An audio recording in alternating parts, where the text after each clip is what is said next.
my calculations are correct, when this baby hits 88 miles per hour, you're gonna see some serious shit. They're here. Do you really think you have a chance against us, Mr. Cowboy? Yippee-ki-yay, motherfucker. It's showtime.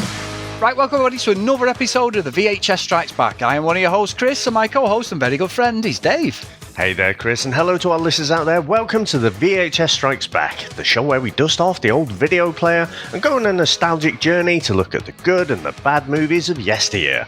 Now, Chris, what are we going to review this week? Well, Dave, Dylan, one of our good friends and patrons, has picked a movie from 22 years ago, nearly 23 years ago. It stars Denzel Washington and Ethan Hawke, Dave, and one I have never seen. I talked about it last week, but I was proper excited to finally cross this off my list. So we are going to be reviewing, Dave, Training Day. So do you remember where you first saw this one? I think I was in Altrincham at this point, Chris. I think I do remember watching it on the old video. You know, again, we said 2005 is where we'll have our cut-off. 2001 was still watching things on video. And so, yeah, I do remember getting this one out. I had only seen it the once. And Chris, I think we might have discussed it before, but I had a healthy fear growing up of being raped in prison. so, like, things that would come up, you know, like Marcellus Wallace. I remember there was a thing with Helen Mirren in, was it The Prisoner or something like that? And, you know, there was a whole scene there. And, you know, we discussed in the past as well that you know, I think that is a possible future or I felt that was a possible future outcome, that I could end up in prison. And one of the things that probably kept me on the straight and narrow was this fear. And so I remember kind of liking the movie, but there's a bit I'm sure we'll touch on later on where, you know, the Ethan Hawke character, Hoyt, is seemingly under a bit of threat of this thing happening to him. And I just remember feeling a bit sick about it. So it kind of put me off watching the movie again, if I'm honest. But I was intrigued to go back. I can't believe it's so old, you know. It doesn't feel that old to me. But yeah, going back and watching it has been interesting, Chris. Cool. I think for me, as I said, I've never seen it, and it is loosely based on a true story, Dave, as well. So it's interesting, the dynamic on this, like with the movie. But I think it's got an iconic VHS cover. You know, seeing Denzel there, yeah. You know, strolling down the street. He's got the leather on. You know, you've got Ethan Hawke behind him, just looking like a rookie of sorts. But Denzel just looks like, he just looks so commanding. And I've seen that so many times, and I've seen the end bit where the speech where it's like, "You motherfuckers," you know, and it's almost like a meme now. Like, people will use it, but just having Denzel in, I think Denzel, he's one of my favourite actors anyway. He's absolute class, Dave. So how the hell I've never seen it, and then when I'm watching it last night, because the good thing is, it may be the curse of the VHS Strikes Back, but it is on Prime, everybody. So if you are going to watch it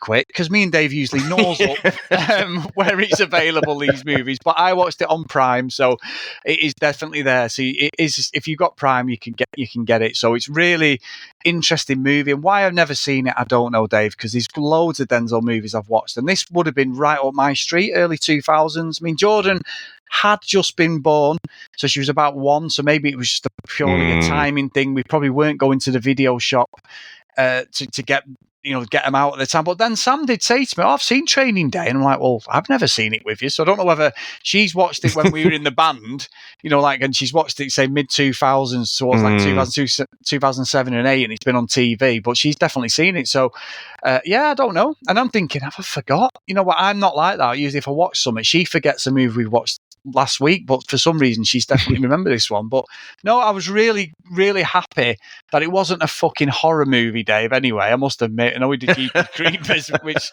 wasn't really a horror, but just having to sit there and watch it. It was. Well, yeah, it was at one point, but genuinely was like, "Oh, this is right on my street," and you'd said that. So I was really looking forward to it. And I know the soundtrack gets a lot of praise as well because Dr. Dre, who's in the movie, he's also does all the soundtrack, and Snoop Dogg's in it. Snoop Dogg. And Eminem could have been Ethan Hawke, Dave, as well. He actually auditioned but was doing 8 Mile, and you would have had a... Oh, wow. Eminem, Dr. Dre's Eminem's mentor who plucked him out. Yeah. Thingy. So, yeah, I mean, 8 Mile's a great movie as well. If you've ever seen that, it's a cracking movie.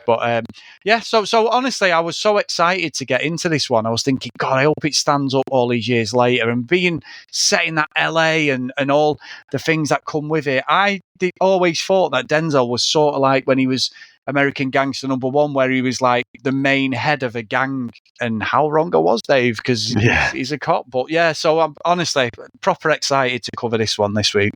Awesome. Well, with that, should we get into the trailer? Let's go.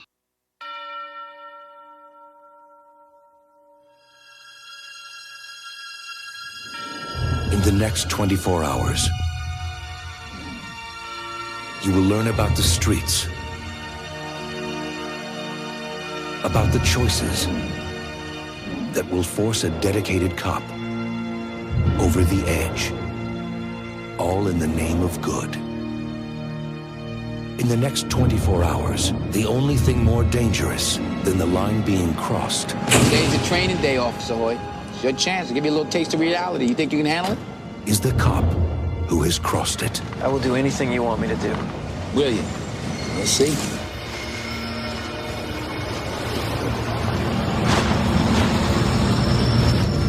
If I was a dealer, you'd be dead by now. They build jails because of me. Judges have handed out over 15,000 man-years of incarceration time based on my investigation. You got today, and today only, to show me who and what you're made of. You hear me? That's it. That's what I'm talking about. First day on the job, you hit a $3 million seizure. Police officer, get away from the girl! No. We're not racking up arrests today. You let him go. What more you want? I want justice, right? Is that not justice? That's street justice. What's wrong with street justice? Oh, what? Just let the animals wipe themselves out. God willing. You can't be like this. Open your eyes. Can't you see? Police, we got a search warrant. You ain't no police! They're blasting food! I didn't sign up for this. You think I'm crazy, right? We communicate and talk to me. Say it. Say it. I think you're a road cop.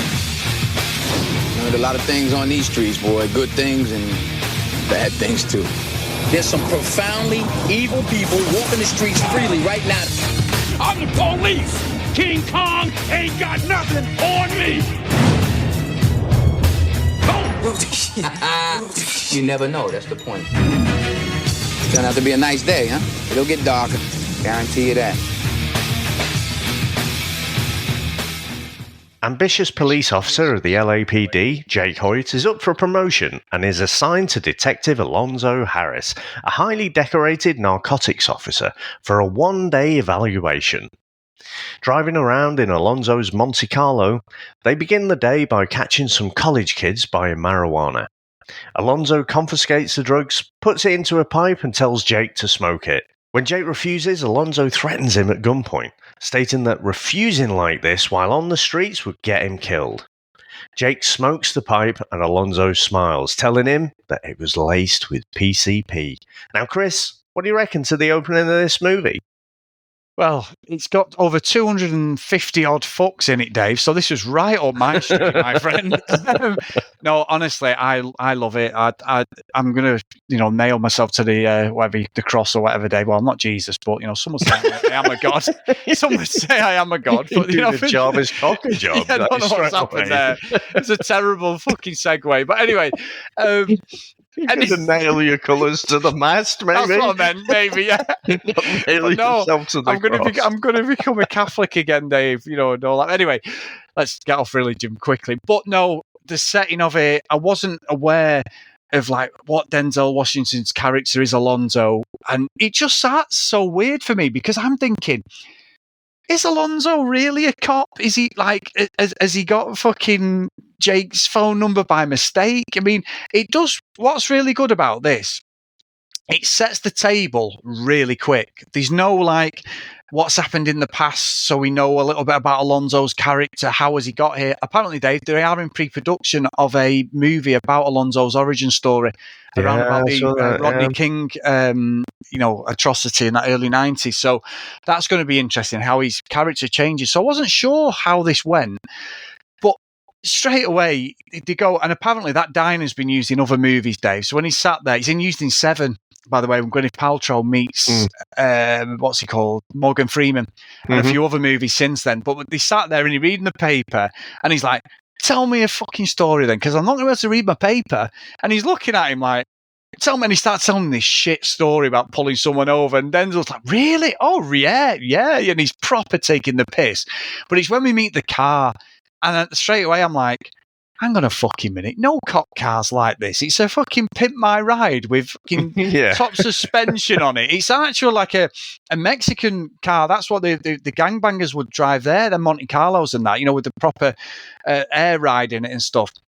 And it sounds awesome. But then, like you say, they go and hustle some kids, and like you can see Jake's looking at Alonzo like, what the fuck's going on? And they've just got a bit of fucking weed, haven't they, or something? And he fucking pulls them over. And I'm like, he's going to fucking start shooting every fucker now. What the hell's going on here? Like, he's not going after the drug dealers. He's gone after these young surfer dude fucking kids in a Beetle, and they're getting pulled. But that's when you see, like, Alonzo's character. And when he gets him to take the pipe, as he just said, I was thinking he's setting him up here big time, because he's not took the pipe. He's not done it himself. And he's in this vehicle with him. He makes him have the pipe. And then obviously he's fucked. He's completely out of it, and he's gone completely with a PCP and that. And you're like, this Alonzo guy, what is going on? I'm thinking, does he run the whole of LA? Does he run the gangbangers? What's going on? But what I've got to say, Dave, I think both of them, I know Denzel won an Oscar for this, but both of them as actors are fantastic in this. I think Denzel is just fucking brilliant. And Jake, Ethan Hawke's great. It's one of his early movies. He's really good in it as like the hapless sort of young rookie. But honestly, I just can't. Alonzo is a horrible character, but also I just love watching Denzel do his job, because he's so good in this movie for me. Yeah, he says, this is one of his favourite characters, if not the favourite character. But yeah, I hadn't remembered a lot about it, other than the basic overarching theme that he's a bit of a crooked cop, and Ethan Hawke plays that kind of fish out of water. He's got actual principles. But I think watching it this time, I was kind of like, I think I was picking up on a lot more. You get older, you understand a little bit more of the world. And I think at the time, I still had this warped vision about what America, and in particular California, was. This was not Mitch Buchanan on the beach. This kind of always sunny, and crime was always, it was always lighthearted.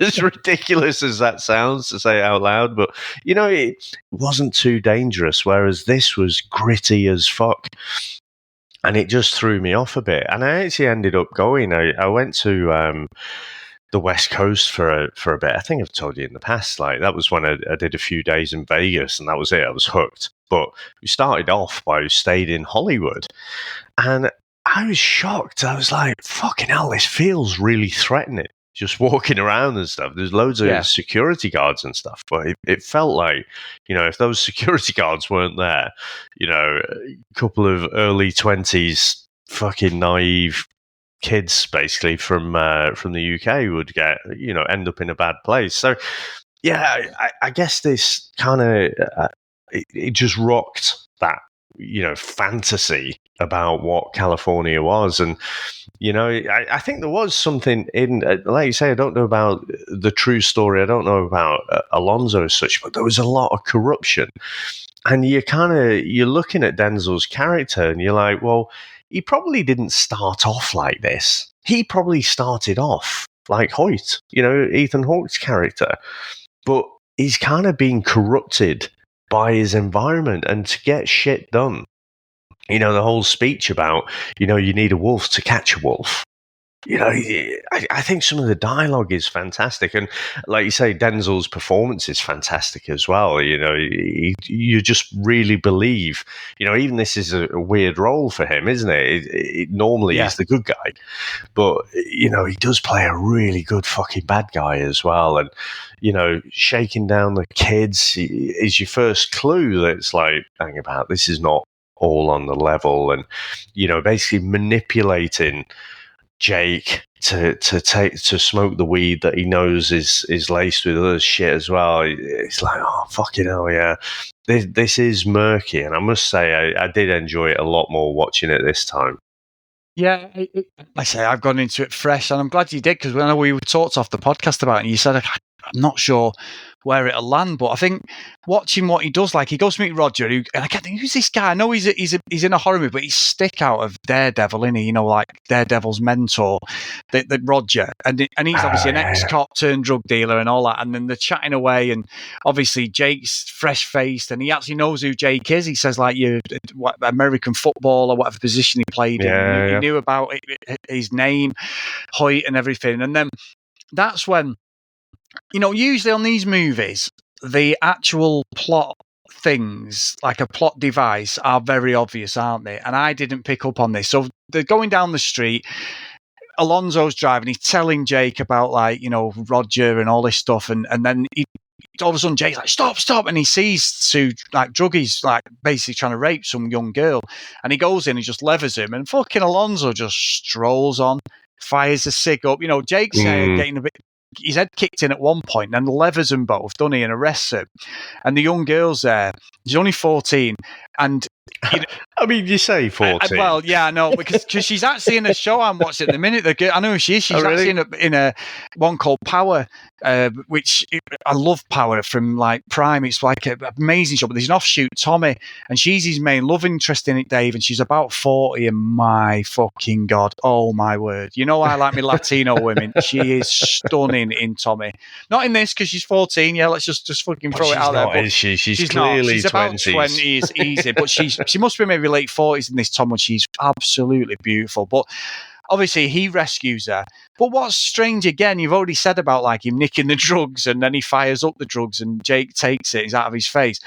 But it's then that two guys have attempted to rape a girl, and Alonzo just fucking lets them off, doesn't he? He gives one of them a kick, and he says, I'm going to shoot you in the balls. He pulls the double guns out, the old guns akimbo there. He's got them there. And then he's like, even Jake fucking leaves him, doesn't he? It's like, what the fuck's going on? Like, these guys should be getting banged up for 5 years, and one of them gives Jake a bit of aggro. He's like, yeah, you fucking pussy or whatever. And you think, oh, Jake's going to go over and fucking shoot him or nail him. And they let him off. And the girl, what makes me laugh, Dave, the girl's just been, attacked, really. She's just got away with not being raped, but it's still physically, mentally, that is a horrible experience for anybody. But you see her in the distance just strolling off like she's just fucking, a care in the world. And that's one thing was a bit bizarre. But again, it cements Alonzo as just someone who doesn't give a fuck. He doesn't want the paperwork. He doesn't need to get involved in that. He probably would have left the girl being raped. That's the sort of character you're dealing with. And I just think it sets it up. But that little interaction in the movie, and then he finds the purse, the pink purse, and puts it in his pocket. Never would I have imagined that would be a plot device, Dave, where you go, oh yeah, we know that's coming back later. But yes, it does. And I think it's so well done. That bit is masked so well for me in the movie. I just didn't see it coming at all later on, and we'll talk about it as we go on. But yeah. See, I kind of felt it was like Chekhov's purse. It is pink. It does stand out a bit, doesn't it? It is pink. Yeah, it's like, right, how is this going to come into things later? And for me, I didn't love... it was such a coincidence the way it kind of reappeared later. But so here's the thing. I mean, these are narcotics officers. Like, for us in the UK, like, police are like generalists, I guess, aren't they? You have police in different departments and stuff, but if someone is doing that shit on the street, you would expect the police will arrest them because they're narcotics officers, and they're like, are they kind of undercover? Are they undercover sometimes? I'm not really sure. So, is it just more of a, it's not my job, mate, kind of thing? I don't know. maybe it's not. I mean, you think duty of care, you would. I know I'm thinking about this too much, but I think it just shows Alonzo don't give a fuck, does he? He's just like, I don't fucking care. You know what I mean? He's off, and he took a bit of money out of the fuck. Takes money out of his pocket as well, doesn't he? He just he takes the money out, doesn't he? And he's just like, yeah, see you later. I'll have that bit of cash, you know. But then you then go and then meet Snoop, don't you? Because like obviously what's happened, you know, Jake's had a few kicks here and there and stuff like that. And then there's Snoop Dogg in a wheelchair, and Jake's like, yeah, have you got you know, some crack? And he's like, yeah, I smell pork. You know, when he gets off, and I got to say, Dave, he can move in that wheelchair. At one point, he's right behind him, Jake, and the next minute, fucking Snoop's off any through the shop, and we get this whole interaction. Like a gazelle in a wheelchair. Yeah, it was just bizarre, wasn't it? It was like, but it wasn't. It didn't really correlate. Really, the continuity was a bit off. But I will say, it all sets it up again. It's fucking Alonzo. He gets the pen, stuffs it down his fucking, you know, throw. Oh yeah, I was all in at this point, Dave. Just Alonzo, as each scene goes, and we have the dialogue between him and Jake, because there's a lot of the movie spent in that car, and them two, and Jake trying to understand about who he is. Honestly, I think it just sets Denzel up so well. His character, the acting is just brilliant. Alonzo is a horrible, horrible man. And as you said, in a role that he's only played a baddie twice, really, in his whole career, Dave. And one was in the mid-'80s, where he genuinely is the protagonist, the real baddie. And in this one, he's just excellent for me. I like how his indiscretions, if you like, build up. You know, it doesn't just start with, you know, what comes after, but, you know, like shaking down the kids and stuff, nicking their weed, and then getting him to smoke it. That's the first little thing. Then the stuff with like Snoop Dogg and that. I have to say, it bugs me a little bit, because Snoop Dogg comes up to the car. He can see Alonzo there. I mean, he's literally in the driver's seat, and he's talking to Hoyt, trying to, you know, sell him shit. But then when he gets chased and he gets caught, well, he clearly knows Alonzo. He's like, oh, I ain't doing that shit anymore. And it's like, did you just forget who he was? Yeah. It doesn't make any sense to me. But yeah, there's a few little nitpicks in this, right? So, like, you know, you said about the car, it's souped up to fuck. You know, I remember it. I think the first time I saw one of those is in the Crisscross video. Do you remember that jump? And the cars the and jeans stuff and everything. Up. Yeah. The backwards jeans and that. But so it is, you know, a great tuned up car and everything, except when you've got some gangsters chasing after you and shooting at you and stuff. It then becomes the Jeepers Creepers car, which won't actually fucking start. You know, and just that trope is just, it's tired for me. It just makes no sense, and it's just there to provide a bit of tension and show, okay, Alonzo's going to fire back, you know, John Wick style. So, yeah, for me, this is not a perfect movie. There's like these little things that just are a bit silly, but like you say, I think it does a great job of introducing, you know, the corruption of Alonzo, and like you say, with the Snoop Dogg stuff. But it's when they start fucking shaking down that guy, and we'd spent quite a bit of time with him, hadn't we, old Stick from Daredevil? And, you know, Hoyt seems to... He's just buying into it, isn't he? So, you know, he's kind of like talking to this guy and almost striking up a friendship. And he's thinking, oh, Alonzo's really good mates with this guy. Next minute, he's fucking shooting him, you know, in cold blood and everything. And he's like, what the fuck? You know? So, you know, I like the way it all builds up there, you know, and it gradually takes you through and exposes what a corrupt fucker Alonzo is. Yeah, because and you're right, and there's a whole situation with like Snoop is he gives him the Sandman, doesn't it? He goes to the Sandman's house, shakes him down for 40 grand. That's Macy Gray, by the way, Davey's wife, who's having a pop. I didn't realise until I is it just Macy read it. Gray? Right. Yeah, so she's the wife, and obviously he's got the young kid. But Alonzo then takes the 40 grand, and he said he's got a warrant, but the warrant's like fucking, I don't know what, it's like a pamphlet. Then all of a sudden, the gangbangers go after him. But Alonzo, if Jake's shitting himself, Alonzo's like, right, I've had to fire 2 bullets in the back of the car. And he's like, right. And he gets out these guns. And apparently, like he holds the guns the way he does. Because apparently the left-handed one's actually a right-handed gun. And he has to hold it that way. Otherwise, I don't know, it would not, in real life, it'd fucking burn you or something, the way the gun fires. So he fires it like guns akimbo, doesn't he, like that? And all them guys are chasing him. And Alonzo just doesn't even bat an eyelid, does he? Jake fucking gets him in the car and and he just don't give a fuck. And they're all chasing him, aren't they? Because they've shaked him down 40 grand.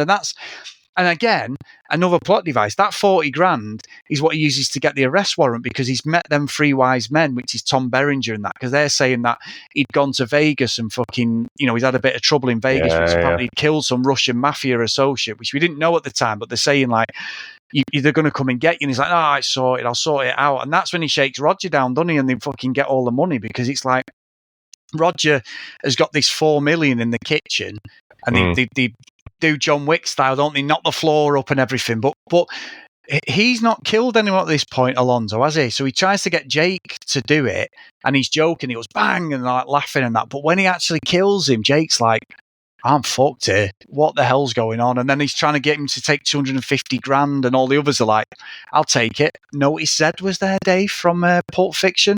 He's one of the cops. He's one who gets shot. I did, Zed gets shot. So, that whole interaction with Roger, and like you say, and then Jake's like, well, he's your fucking mate. And he's like, he's not. You know what I mean? He's not. He's selling fucking gear to everyone and all this. So I just liked it. I like the fact. And Dr. Dre's there, isn't he? And Dr. Dre ends up getting chinned by Jake at one point, doesn't he? Because he pulls the gun on Alonzo. Jake's like, this is fucking wrong. But I love the testing of it all, like the testing Jake. They're trying to see if they can corrupt him, aren't they? Because otherwise he's going to get killed at the end of all this. This is what this is about. They need another guy on the payroll, but you've got this little Vegas thing in the background, haven't you, all the time? Little comments. Alonzo's quite high up. He's corrupt. He's a nasty fucker. But these other 3 wise men are obviously the main ones. Alonzo isn't really at their table. He's just below them. But I will say, Dave, one of my absolute crushes is fucking Alonzo's wife, Eva Mendes. Yes. Oh, she is stunning. And she was the one who suggested getting naked in this film, Dave, which I wasn't, I wasn't going to complain about. Nice. Honestly, Eva Mendes is beautiful. Absolutely. Oh, chef's kiss day for me. But yeah, it's really Terry Crews is there as well as a fug. He's one of the fugs in it. He's a non-speaking part before his career took Terry off. Crews. Yeah. So he's in it as well. It's just like one of the guys where Mendes lives and stuff, a character. But yeah, for me, it sets it up great. But this is the point when Jake turns on Alonzo, and they get away with it, and Alonzo's working the cops in, and they're saying, right, you come through the door, we shoot Zed. Zed ends up copping a bullet, which Alonzo's don't give a fuck about. He's going, call the ambulance, I've been shot. And then you realise that Alonzo then he's gonna he knows that Jake can't be part of his gang. He can't really be corrupted, even despite some of the things he's tried. And this has happened over like a 10, 12-hour period. Yeah. It's very quick. I mean, you'd have thought he could have given Jake a little bit longer. Try to corrupt him maybe over a few months. Don't literally, another rookie is killed. Oh, for fuck's sake, Alonzo. How many times has he done this? How many rookies has he been through? Maybe give it a little bit longer before you commit murder right in front of the rookie. But, when they're trying to show that, okay, so he comes in and we've shot and it shoots through the guy's bulletproof vest or something, and so they're trying to recreate this crime scene. They're basically trying to set it up so Roger, it was like a self-defense thing, wasn't it? So that's how we did it. He's got a massive fucking hole in his kitchen where they've fucking drilled out the money. No one said This is anything not the after. perfect crime. Columbo would take 2 fucking seconds to work this one out. I didn't even think of that. You know what? I didn't even. And now you've said that, I didn't even fucking think about it. So, I mean, it seems like, again, this is not the first time Alonzo has done this, is it? So, he's trying to show that he's pretty good at, creating this this story. And what is the line? It's not what you know, it's what you can prove. I think it's a great line. And so he's obviously learned this, on the job, and he's made it work for him and stuff. But yeah, I was just thinking, fucking hell, this is not the perfect crime scene, because you've got a massive amount of evidence in the fucking kitchen with that massive hole. But sorry, Done to me ruin there. it. You've absolutely done me there. You have, because I didn't even cross my mind any of that. Honestly, it didn't. Well, again, I don't think the story. It's just a plot hole, I guess, isn't it? But yeah, that's where it takes a turn, isn't it? Because Jake's obviously, he's going to remain on the side of the righteous. So, Alonzo basically takes him, pays these guys to kill him off, but not before, he makes them feel a bit, or they make him feel a bit uncomfortable. And it's this scene, Chris, that I remember beyond any other scene, where there's a guy, I don't know if you've ever seen 187 with Samuel L. Jackson. That's one we'll have to do at one point. But the guy who asked the first question, you ever had your shit pushed in? And I remember thinking... Hector out of Fast and Furious. Oh yeah, he's same in year. Fast and Furious as well, isn't he? Yeah. So I think to be honest, 187. I think that was only a little bit. It was only a year or two before this as well. So I think he was your stereotypical Mexican gangster go-to he was. guy. He's in a few. I've seen him in a few films of Mexican gangster. Yeah. Yeah. So but he asked the first question. You ever had your shit pushed in? I remember thinking at the time, what the fuck's he talking about? And it's only when the beefed up guy, it says, I had my shit pushed in, bro. You're like, oh, shit. And apparently the director, he didn't let Ethan Hawke know like what some of this conversation was going to be. So he wanted that genuine reaction of being confused. I mean, fucking hell, it's Ethan Hawke. Like I say, great fucking actor anyway. I don't think he needed to do that. But some of those like surprised, confused shots are him genuinely being surprised. But yeah, when it all kind of goes off, like at that moment, he thinks, oh, this is going to go badly. And then they take him to the bath to get killed off. That's where it's like, okay, this is so convenient. So the girl that he saved from being raped before, just before he's going to get killed, the sort of wallet purse thing falls out. It just happens to be the niece of this guy who's going to kill him, kind of thing. And that's where it's like, okay, I kind of get it. But for me, that's too much of a stretch. Well, I'm going to disagree with you, Dave, because I was all in. And I will say, we said about Hector, the one who's Smiley, the ringleader. He's a bastard in a film called Once We Are Warriors. With him who plays. He's been in a few Mandalorian. things. Yeah, that big crowbar mustache, and then the other guy's Tuco out of Breaking Bad, the drug dealer. The one who says, I've had my shit. Yeah. So he's the one who, when Walter throws the meth and blows the building up, he's like the main drug dealer. He comes to see at the start.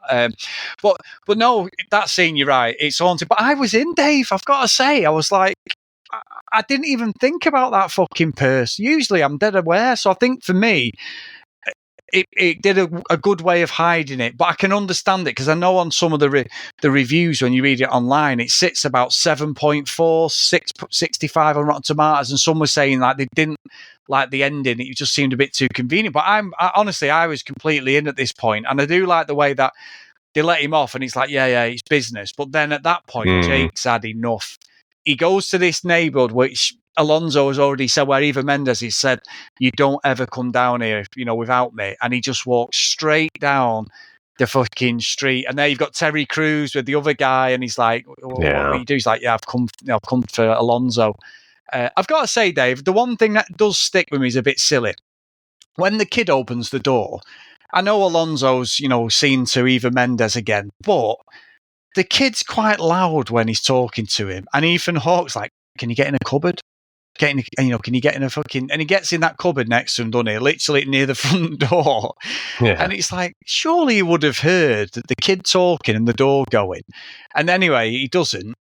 And then he bursts in and you see Eva Mendes in all the glory. I wasn't even looking at Denzel at this point. But then it's like, I wasn't even bet bothered that what was going on. VHS would have been worn out. Well, it would if have been, yeah. Well, maybe. I'm just flexing my shoulder now. But yeah, she's stunning. She's absolutely stunning. But yeah, they have a bit of a thingy. But then his son's there and you can clearly see, he's not mentioned that that's his son at this point, the young kid. And he's just firing his fucking shotgun, as a great man would say, Dave, willy-nilly, you know what I mean? And it's like, they have this little, like, Russian standoff, Jake's on the floor in the kitchen, he gets the kid and's talking to him, innit? And then, like, what makes me laugh is they're shooting at each other.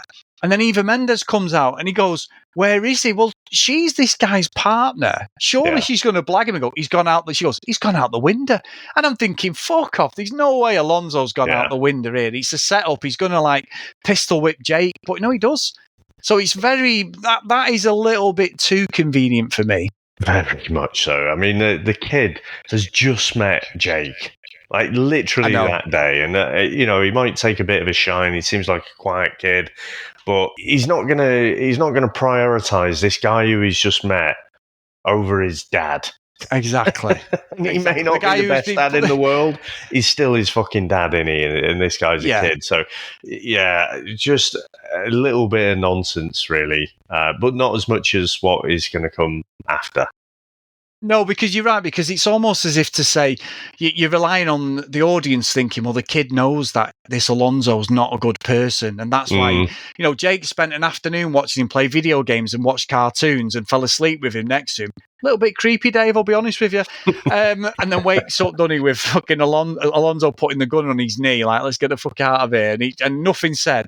But then you're right, there's no way any kid would just be loyal to this guy. And he's like 50-50, isn't he? And in the end, it's nothing. Alonzo then fucks off, doesn't he? But you're right. But again, the end bit, the fight bit, or whatever it is a little bit superhero-ish, I think, in some respects, isn't it? It's a little bit far-fetched, if I'm being completely honest. Yeah, I mean, it's almost like Peter Griffin and the chicken fighting, isn't it? It goes on for ages. But what I thought they did a great job of, so when Alonzo gets the 40 grand from Macy Gray, you're thinking in that moment, Christ, how would she or any of that community trust the police? You basically can't. The law is not on your side. Whether you've done anything wrong or not, you're basically fucked. So I think it did a good job there. But when you get towards the end of the fight, and fair enough, these people might think Alonzo's a bit of a prick, but they don't know Jake. So when the crowd essentially turn on Alonzo, I was just like, oh, come on. There's no way this community just doesn't trust police at all. They probably know Alonzo, like I say, they know he's a piece of shit. But, they're suddenly on Jake's side. They're stopping him from getting the gun and stuff, Alonzo. And it's just like, there's just... That bit was too much for me. Yeah, and I do agree, because there's one bit of dialogue. When they first go to that neighbourhood, they go past Alonzo. Alonzo goes past them, doesn't he? And they're all like looking at him, and you think they're part of his gang. He's like the kingpin of everything. He's this, big charade of like being a cop, but really he's a bit like runs everything. But he just walked past, and that one guy who pulls the gun on him at the end does say, I fucking hate that guy, hate this shit. Yeah. And that's it. That's the only plot setting that would think that this community would turn against him. And it is obviously he's the police, everything, but you'd think that with the gangs, you need a copper, whether you're in his pocket or there, whatever. And I'm with you on that. It was a little bit, and they're like, yeah, Jake, we've got your back sort of thing. But I did think, Dave, because I've never seen the movie, when Denzel's doing that full speech, and it's a fucking great speech. And apparently he ad-libbed the King Kong line as well, which is fucking even better. Nice. What a fucking line that is, you know what I mean? I'm fucking bigger than King Kong or whatever he says. It's a great line. But that whole scene is excellent. So, that's it. King Kong ain't got shit on me. That whole scene is excellent. But I did think, they're going to take him out here. Everyone's gone inside, so there's no witnesses. And this guy who's got the gun and Terry Crews, they're going to fucking shoot him. But we don't. We get the next scene where he's back in the car, which the car's already been reversed into and fucked the back up, front and back, hasn't it? While Jake's Not been when it drives off, though. Well, yeah, exactly. When Jake's been jumping up and down on it, and he's hit different cars, it's T-boned it, everything. But no, nothing. It's like Nothing pristine. It comes quite at that. It comes to the set of lights, and you see this woman next to him, and he's looking, and then he decides to get off, and then next minute this big fucking SUV turns up, and all the guys get, and then I'm like, oh shit, it's the Russian mafia, and they absolutely take him out. Like, he must get about 100 bullets in him, mustn't he? He absolutely, that debt, because he's supposed to have paid $1 million to Manny by like a certain time, and he hasn't. By midnight, yeah, by midnight, and he hasn't, and he's forgot about that. But yeah, it's good. I think I would have preferred Jake to have fucking kicked the shit out of him and got him arrested. Really, that would have been the ideal thing. But I suppose Alonzo, because of what he's done and some of the things we've heard about him, it's the only real way for him to go. But yeah, I was satisfied. I think there's just a few holes at the end. It does feel a little bit. Yeah, I wanted a bit more from Jake, I think, if I'm being honest, to just really take him out, and he didn't really. Yeah, but I think, we're still in the era where revenge is king, so if you'd have just put Alonzo into the system, and a lot of what this is kind of hinting at, I feel like, in this movie, is the system's just a bit corrupt, like the whole fucking system. So if Jake could have arrested him at the end, and he'd have just gone to prison, well, he'd probably still be dealing inside prison. And, it doesn't really feel like he gets his proper comeuppance. And if Jake had have killed him, well, Jake's got blood on his hands then. He becomes kind of unredeemable himself. And you start to question, well, has he actually corrupted him? Not in the way Alonzo wanted, but he's ended up corrupted because he's not brought this person to justice as such. He's killed him because he's angry because he was Alonzo was trying to kill Jake. So I think it's the only way they could wrap up this movie was for him to be killed, but not by Jake, by someone else. It just happened. We haven't seen a fucking Russian. We've just heard about them in this Vegas trip and whatever, but they're the ones who come in and finish the job. So yeah, I'm kind of okay with how they wrapped it up there. It was good and great pick. Honestly, Dylan's pick's a classic. I'm so glad that I've seen it now, Dave, and can tick it off the box, because it's definitely one I watch again, 100%. But before I reveal my scores, Dave, shall we get into them? Let's go.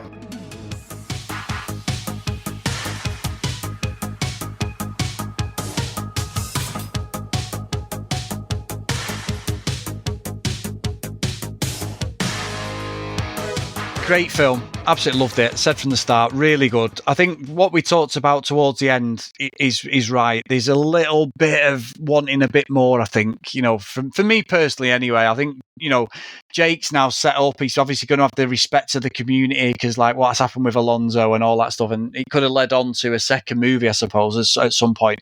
But I think Denzel is fucking excellent in this. He's so good in this, and so is Ethan Hawke. I think the supporting cast, the way they frame LA, I think they get it so right. Apparently there were gangbangers on site in some of the neighborhoods. They had to get they were basically giving them sort of security so they could be in the movie and everything. Really good film. Really, really good film. So I think for me, Dave, I'm going to put it, I don't think it's a Cloud City though. I'm going to put it in Pleasantville, just below. It's a great movie and I will watch it again without doubt, but I'm so pleased that I can tick it off the boxes of movies I should have watched a long time ago. And it has aged really well. It's 22, 23 years old, but it's definitely watchable now. There's not anything other than and even mobile phones are in it a little bit. So it's not like anything like that takes it and ages the movie. It could be set at any point, and it's still a great movie. So, what about yourself, Dave? Well, annoyingly, Chris, we are not that far away at all. So I definitely enjoyed it. I do agree. I think it's a great film. And Denzel is just absolutely captivating on screen. And I think Ethan Hawke is a great kind of foil for him. I think there are good performances all round. It's good to see the different cameos in there as well. I think the way the corruption is kind of unveiled gradually as the movie goes on, I thought was great. Obviously, I've poked a little bit of fun. There are some quite significant plot holes in there. Maybe more obvious, I guess, to me than to you, with the kitchen in particular. I thought that was a massive one. But yeah, it doesn't stop you enjoying it. I just kind of chuckle and think that's a bit of nonsense. But yeah, no, really great movie. So glad Dylan picked it. I should have watched this again, and not put it on the shelf essentially for the last 20 odd years. So yeah, glad I've gone back to watch it. And this one will definitely be in the rotation. Great movie. But because of some of the flaws, I just, it's not that perfect movie. I can't put it to Cloud City. It was in my mind whether to do that, though. So it's a Pleasantville for me as well. Cracker, Dave. And now, next week, Dave, we're on a bit of a roll here, sort of gangster-type movies. This is one of the most iconic gangster movies, I think you'd call it. We're going back to 1983, and it's picked by our good friend Timothy and Patreon, so thanks for picking this one. But Dave, all I'm going to say to you before we get into the trailer is say hello to my little friend. Okay, so what do you call yourself? Huh? ¿Cómo se llama? Antonio Montana. What do you call yourself? And you? What you call yourself? Where'd you learn to speak the English, Tony? In a school. And my father, he was from the United States. Yeah, just like you know. He was a Yankee. He used to take me a lot to the movies, I learned. I watched the guys like Humphrey Bogart, James Cagney. They teach me to talk. I like those guys. I always know one day I'm coming here, United States. 1980, Miami. They called it Little Havana, where the American dream had a price tag, and only one man in a million was hungry enough to pay. This country, you gotta make the money first. Then when you get the money, you get the power. Then when you get the power, then you get the woman. Scarface.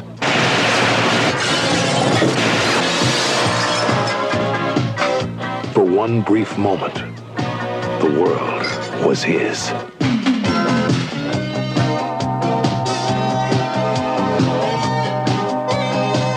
My chick is with.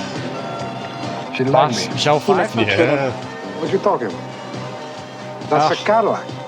How do you know? The eyes, Chico. They never lie. Man, that's the boss's lady, okay? I am the boss. That guy's That's soft. a car, Dave. I like you, Tony. There is no lying in you. Here's to the land of opportunity. We do business together a long time. I know the street, and I'm making all the right connections. Remember I told you when you started, the guys who last in this business are the guys who fly straight. With the right woman, there's no stopping me. I could go right to the top. The word on the street, Tony, is you're not a small-time punk anymore. Supreme Court says that your privacy can be invaded. You shoot the house this month? You're spending a lot of money on this counter surveillance. We're doing 10 million, 15 million a month. Come on. Now, that's serious money, you know? Your bank boys gotta come down a bit. Who else can you trust? That's why you pay us what you do. You trust us. You're in good hands with us. A long trailer, isn't it? Sure, this is the trailer.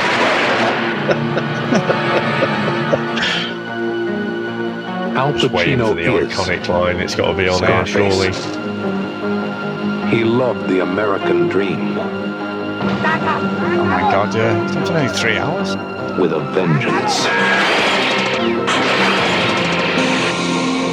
Al Pacino, Scarface.